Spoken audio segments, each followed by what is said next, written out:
And then of course Iron Maiden, one of my favorite bands ever, making it. I've been following this band since I was, I don't know, sixth grade, seventh grade, I believe, when I first Yeah. got into them. Middle school, started listening to Maiden. Got a chance to see them for the first time ever 10 years ago yesterday, actually. April 15th, because they posted about it. April 15th, 2016, I saw Iron Maiden for the first time ever at the Forum in LA.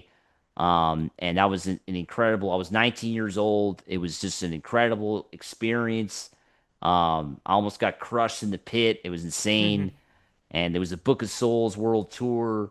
And yeah, I mean, I think Maiden is most well deserved to be in there. I mean, these guys have had legendary careers. Their live shows are insane, and yeah, just very happy for Maiden. Totally. They've deserved this. They are also they've deserved this for a long time. They're Yeah, like the Leonardo DiCaprio of the of Rock and Roll Hall of Rock and Roll Hall of Fame. Fame. Yeah, Yeah. and it's cool that they put in like a real metal band, right? I mean, Judas Priest Right. got in, and now Iron Maiden got in. Metallica got in back in 2009. Black Sabbath got in. So I think it's just great that they're putting in some of the iconic metal bands. I mean, these are the Yeah. bands that made heavy metal. Absolutely. Yeah, they influence everyone. Metallica. Yeah. Um yeah, this is way overdue, but yeah, they're at least giving some respect. Yeah, I mean, well, that's the thing. The Rock and Roll Hall of Fame sadly has sometimes not respected, I think, certain subgenres of rock or genres that were created of rock. And they've left people out for whatever reasons. And yeah, I mean, and I just think, yeah, I think it's great that they got in. Like you were saying, it was surprising with the votes, but I just think there's too much pressure for them not to be in there. They got the brand new Iron Maiden documentary coming out in May. And just in like 2, 3 weeks, it's called Burning Ambition. It's gonna be released in theaters for 2 days. I'm gonna be definitely going to see that. So yeah, I mean, it's just definitely a great time. And then of course the world tour, Run for Your Lives 2026, just gonna be insane to go see the band again. And yeah, I mean, it's just gonna be just really really fun. Can't wait for the show, which I believe I want to double check that. I don't know if you know, Alex, when it's going to be happening in L.A.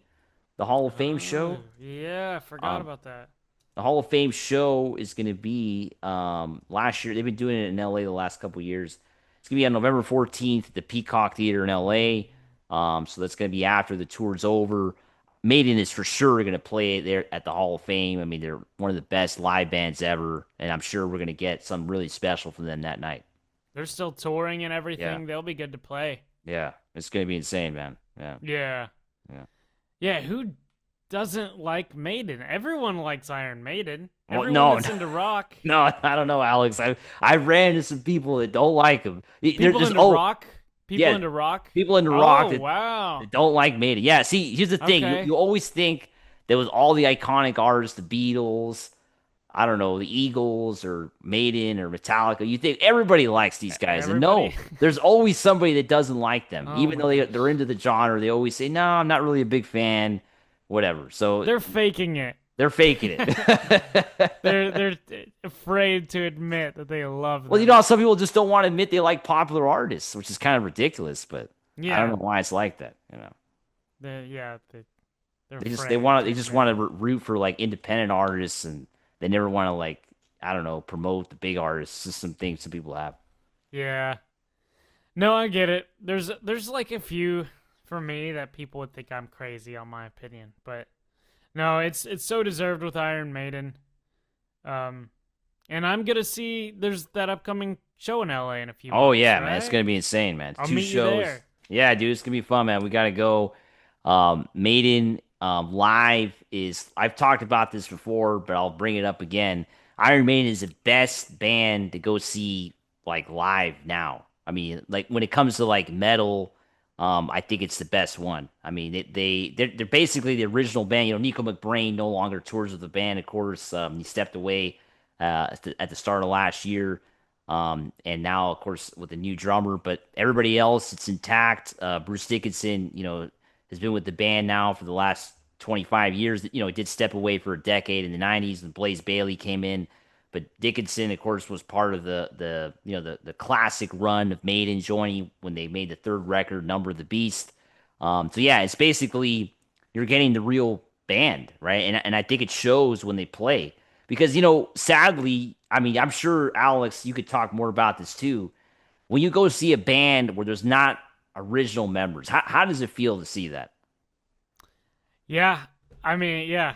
That's why I'm not excited about seeing Motley Crue for the first time anymore. It's like I like John 5 and everything, but yeah, you want it to be the real thing, right? Yeah, but what about like seeing I don't know. Have you ever seen like Foreigner now? Like, there's nobody there. No.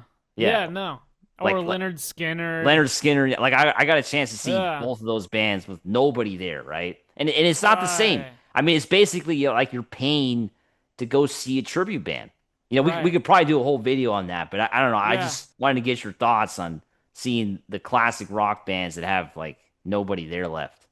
Right. It's cool when you see the original people Yeah, because what each of these bands are doing is making their own artistic statement yeah, in the music language. yeah, And so you get to see the artists yeah, that made that statement, and that statement is what connected with you, and it's a part of you and your artistry. yeah. And so, yeah, it is totally different by that math.